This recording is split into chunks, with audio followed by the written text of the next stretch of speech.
Humor is truth. Like the funniest things are the truest of things. Most of the time, comedians are just like blatantly just saying the truth. Hopefully, we're getting into a situation where we can have humor, right, as part of our marketing. So if you're a brand and you do something crazy, funny, and you're experiencing blowback, first identify if the people giving you the blowback are your ICP. We just got canceled 3 months ago, and like they were really wary about it. What's the famous Christmas movie with the leg lamp? You ever seen that? The lampshade with the leg? No? I thought that was Toy Story, man. No, okay, all right. It's an iconic Christmas movie. This tool that matches brands with part-time Gen Z creators, like already a killer, like knows how to be in front of a camera. You kind of just have to tell them what to record.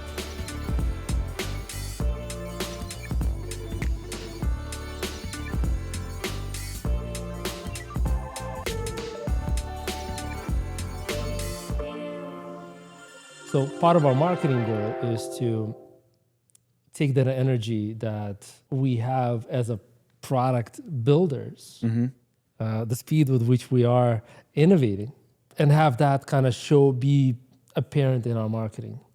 So I think like any company out there can kind of claim that they build a lot of stuff or they have a lot of features, right? But I don't think anybody can kind of come close to how fast we're doing it, right? So one of the objectives that I sort of asked our marketing team to pursue is like, hey, why don't you make that energy apparent in our social?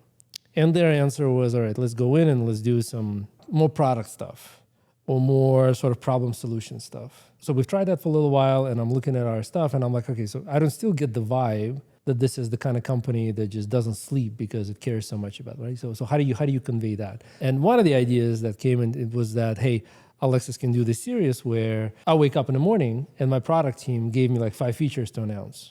How was your day? Yeah. Like, oh, you're doing 1 feature a month.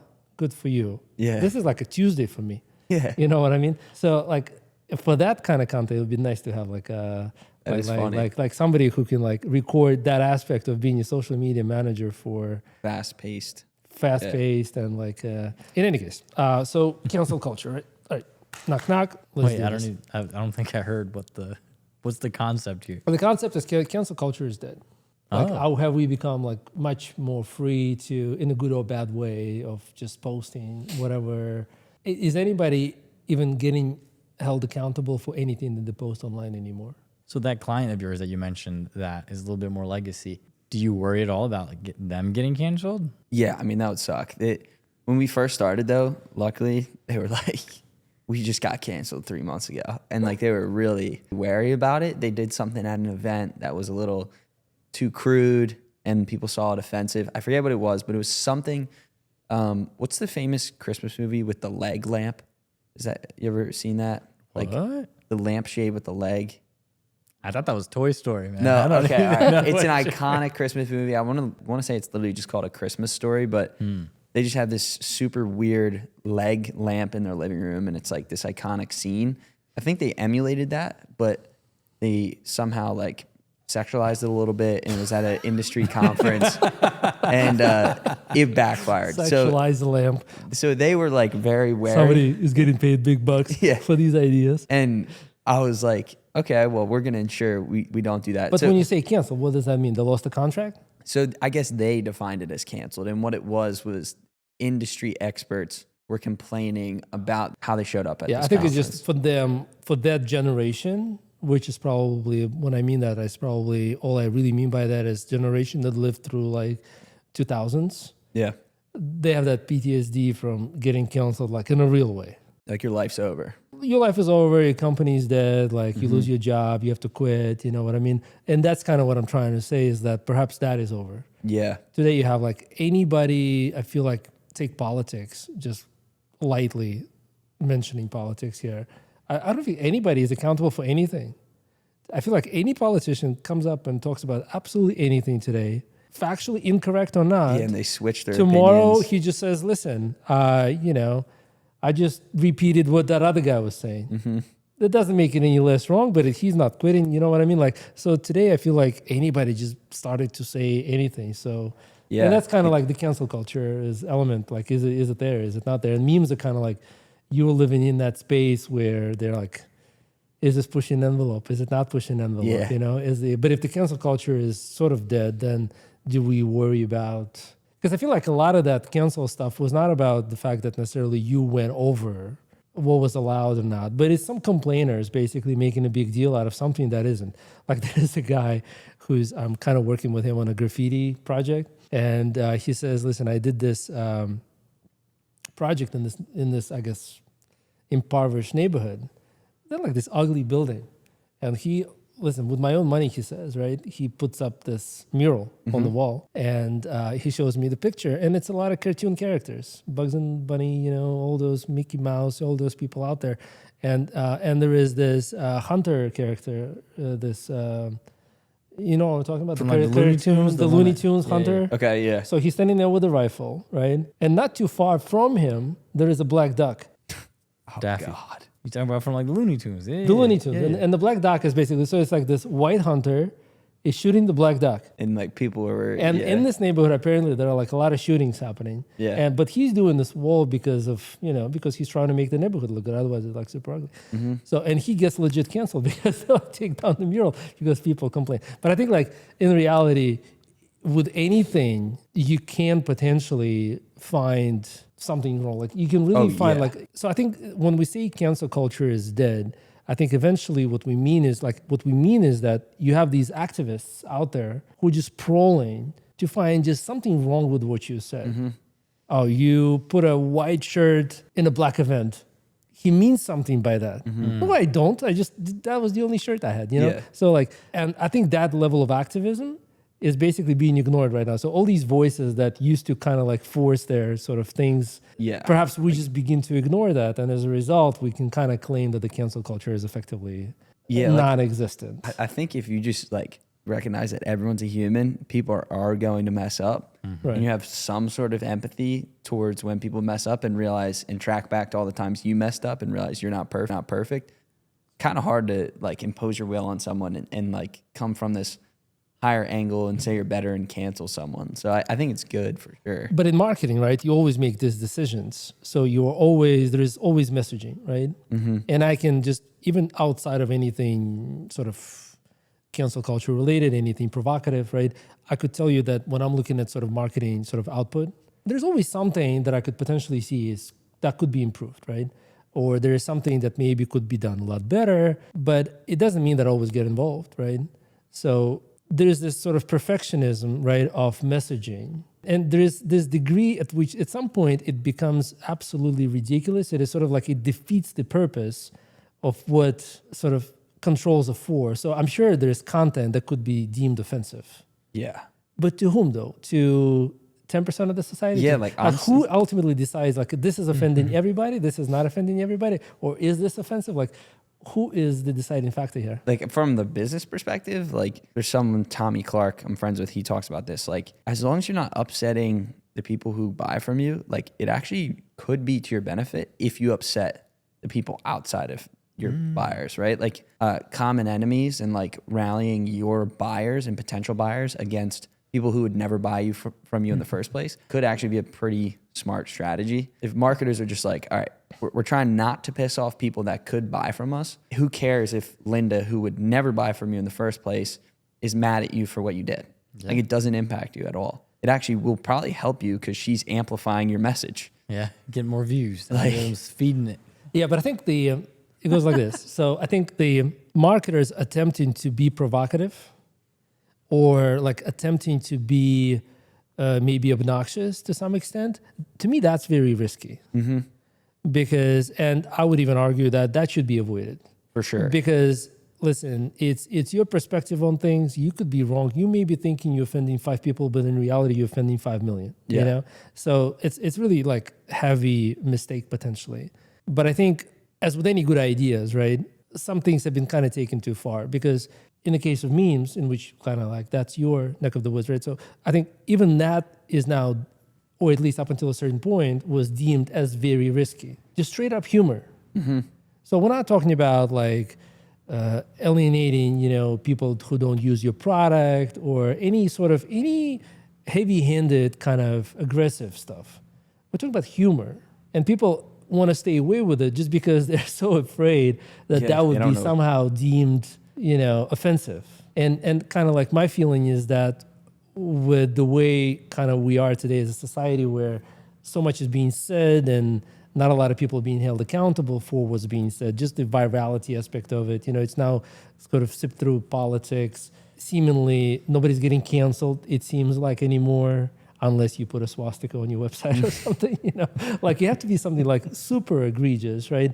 But I think we've no longer kind of like, hopefully we're getting into a situation where we can have humor, right, as part of our marketing and not necessarily kind of take it too seriously, not overanalyze it. Yeah, like I think there's no point in taking risk for risk's sake. Like, that's just stupid, and like that shows desperation. So like, if there's marketers out there just looking to take risks, that's just like, what are you going to get out of that? But, calculated risk here and there, and like maybe taking a big swing. Like, if you avoid politics, religion, and punching down on people who can't defend themselves in the moment, it's kind of hard to find a way for a large group of people to be upset at you for what you just did. Yeah. But that doesn't mean to just don't take risks for risk's sake. But there are comedians, right? So you guys have your favorite comedians? You have a favorite comedian? I do.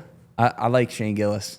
I'm like kind of like OG Kevin Hart from back in the day kind of a guy. Oh, wow. Okay, like 2015. Yeah, when he used to be a meme, Yeah. I'm Dave Chappelle and I like Bill Dave Chappelle. Chappelle. I like these guys, right? And they are like super edgy, right? And I know people who somehow either take them too seriously, but they are really offended by what they say.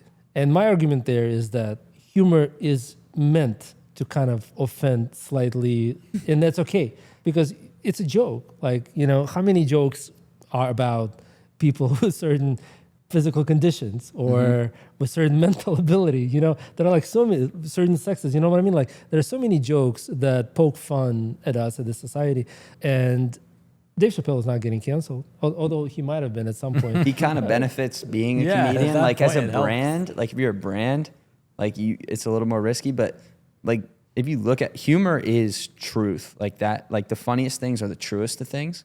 Most of the time, comedians are just like blatantly just saying the truth. Yeah. And it's most things that people are afraid to acknowledge. And so that's why it's so funny, is because they haven't heard anyone say it before.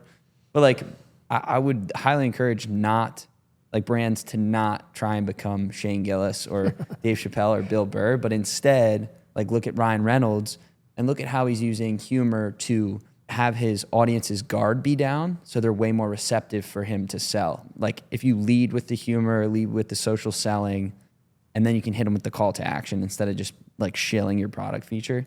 But yeah, like if a brand tried to be the next Bill Burr and like take on his persona, you're going to be in a whirlwind of Yeah, that is too far. I agree. Yeah. That is too far.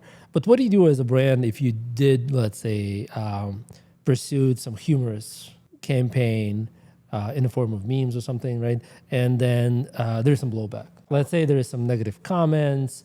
Let's say some activists are out there, kind of trying to bash you. Is this a real problem or is it not a real problem? Should you acknowledge it? Should you ignore it? It's a real problem if, like, let's say you do a campaign that's maybe a little bit more risky, like Jaguar, they did a rebrand maybe 6 months ago. It was like potentially one of the worst rebrands ever. I don't know if you saw it. I think Coke was one of them. New Coke, like that whole thing was horrendous. But what happened with Jaguar? Jaguar, they just did a pivot. I think they're making all of their cars electric now, and they changed the entire logo and the image, and like the rebrand was with a pink car. Have you ever seen the iconic Jaguar on the front of the car? Yeah, the emblem. Ditching that in the logo as well. So it was like, people are like, what?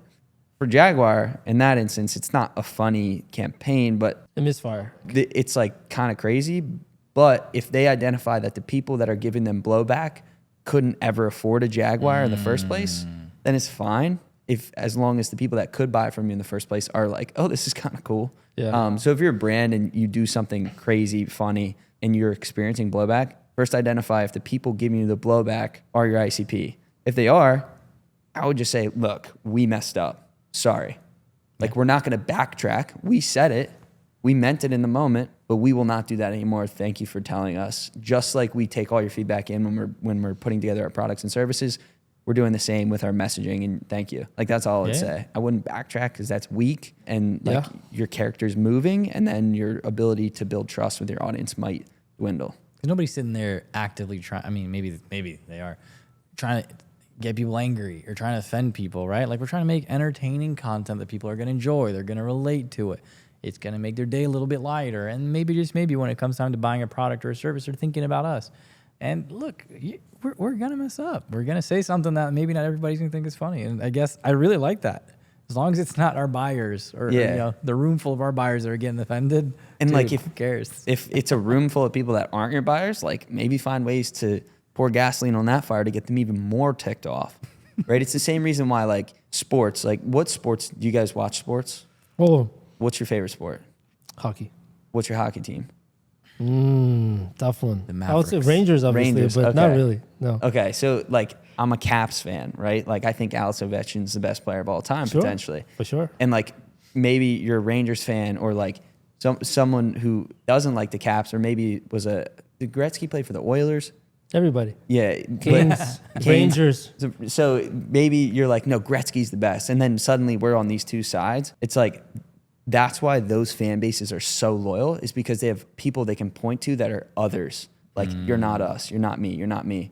So maybe how can you do that with your brand? Like we're this, not that. So if you want to be part of this, like we're not that. Just so you know. That makes me think that those old school Apple versus PC commercials. Like that's such a that whole series. They are considered iconic today, but I think at the time they were considered to be a flop, if I remember Really? correctly.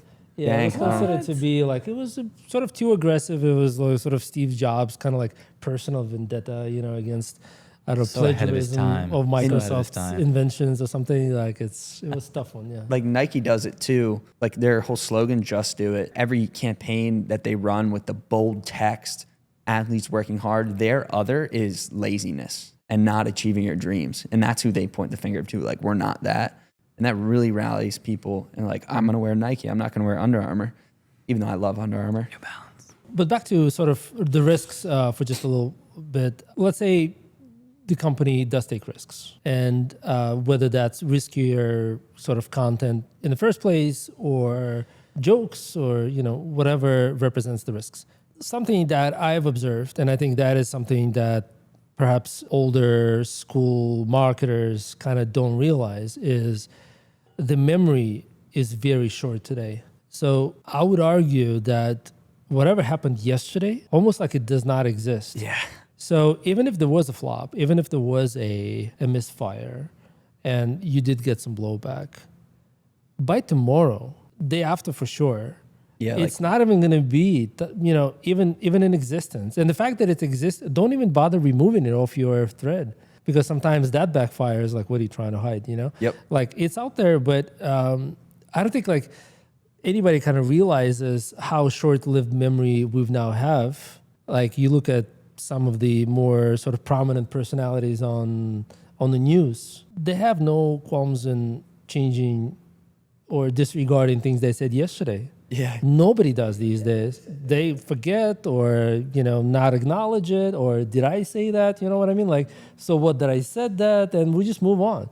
Today's today, and yesterday was yesterday. Like, it doesn't matter whether that's a good thing or not. Like, I probably lean towards that. That's not such a great thing to have short memories, but it is the reality. And I think for that reason, it only should like amplify ability to people to take risks, because it's almost like it doesn't matter in the end of the day what happened yesterday. It is a good point though, too. Like, I think that it's called the Streisand effect, where it's like, if you try and like limit something, like prevent people from doing something, it's only going to amplify people wanting to do that. So like, if you mess up and like you're trying to delete everything, all the mess ups, or maybe delete the comments, like that's only going to add fuel to like people wanting to expose. So should companies then continue to kind of think of social media as something that needs to go through significant approval workflows, or should they sort of relax their guard? Should they maybe not overthink content from the legal perspective, right? How much of that is still relevant? Maybe all of it, but if the memory is short, if we are now allowed, or I guess everybody's okay with, more controversial things to kind of, not controversial, but like more edgy things to kind of be around. Like, should companies still be as horrified or as petrified by some negative impact blowing back from social, or is social sort of the place where this blowback is sort of just the name of the game, Yeah.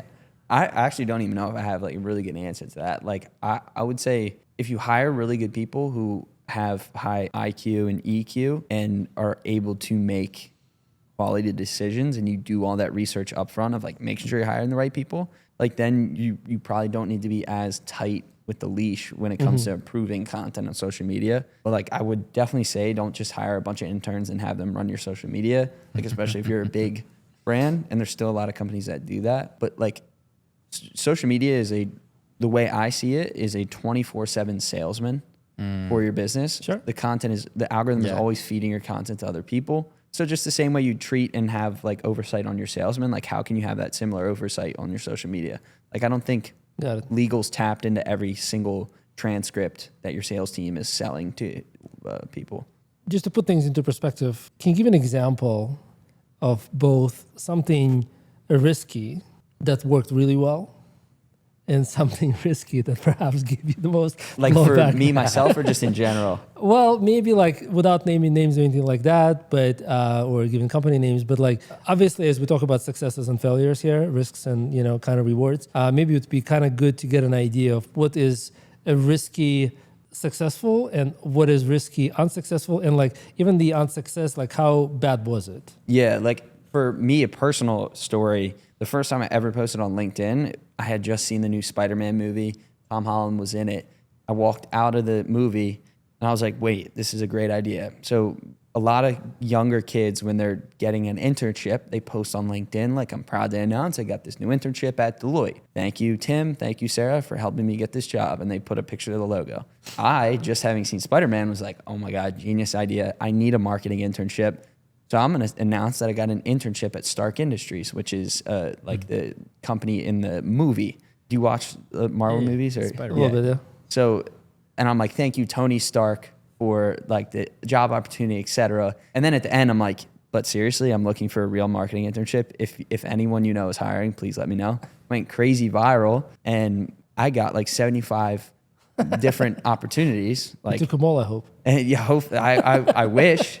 It was like Meta, Disney, and then the one I ended up taking was Overtime Sports. I took it because I love sports, and it's a media company in New York. But I took a risk. Like I mocked pretty much the typical content format on LinkedIn, but like kind of poked fun at myself a little bit too, just because like I didn't have an internship. So that paid off for sure, and that gave me the light bulb. The light bulb went off. Like, oh, I can actually use LinkedIn to like leverage it for my career. We were working with ClickUp, or maybe we can bleep that. I don't know, but and it was me and then this guy Gavin and Chris, and we were making memes for like theme pages, and we made one meme.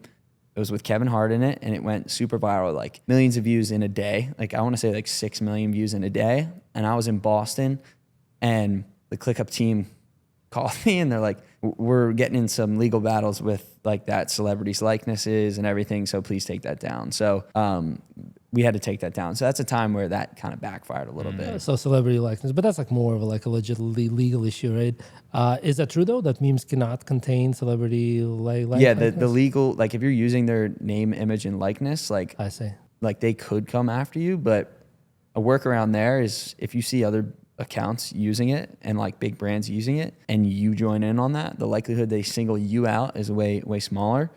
Because I feel like I see a lot of Office. Oh yeah, that's everywhere. You know what I mean? That's everywhere. Yeah. And I think that's also how it got back on the map, though. So I think in a lot of ways, maybe why certain celebrities or TV shows are so okay with it is that they see this new breath getting put into this show or this concept, because it's now all of a sudden pop culture to do memes around their stuff, right? I mean, The Office didn't really get much viewership when it was actually running until recently, my right? favorite show. I love that show. Yeah, same thing. No, you like it? Well, I like it. My kids like it. I love that show. Between that and Friends, I think that's where we spent majority of our family time. It's such a good show. Awesome. Awesome. So so I think just to sum up, I think with respect to cancel culture, with respect to the risks, I think ultimately the risks we take in this day and age are not the same as risks we used to take, let's say 5 years ago. I think that's an evolving kind of landscape. It is our opinion, or at least my opinion, that the risks have become much more manageable. that somehow the level of sort of activism that could have forced, I don't know, advertisers to kind of leave certain, I don't know, companies or something like that. I feel like even if it happens, it's not going to come from a company using a joke, or it's not going to come from something more sort of innocuous. I think staying away from that content because of this fear of cancel, I think that's dissipating to some extent. Yeah, definitely. I think clearly don't make kind of ugly stuff happen because that stuff is just ugly. But I think brands aren't risking much by being edgier and more humorous. And I think social media is a fertile ground for that kind of content. And by not staying away from it, brands effectively win in many ways besides what they do today. I love that. This is awesome. Aiden, thank you so much. I have an idea that you can walk away from, take it or leave it. But we were talking about memes and demographics. Maybe we attract the older demographics by putting memes in newspapers. I don't know. We'll think about it. We'll talk about it behind the scenes. Cartoons, you know. Thanks for watching, guys. We'll see you guys next one.